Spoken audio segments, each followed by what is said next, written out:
घोटाचं दाना चहूकड बहरला राना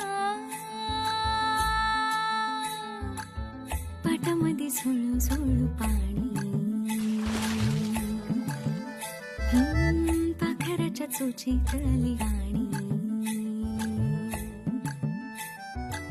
शेतामध्ये राबणारा लेक काळ्या मातीचा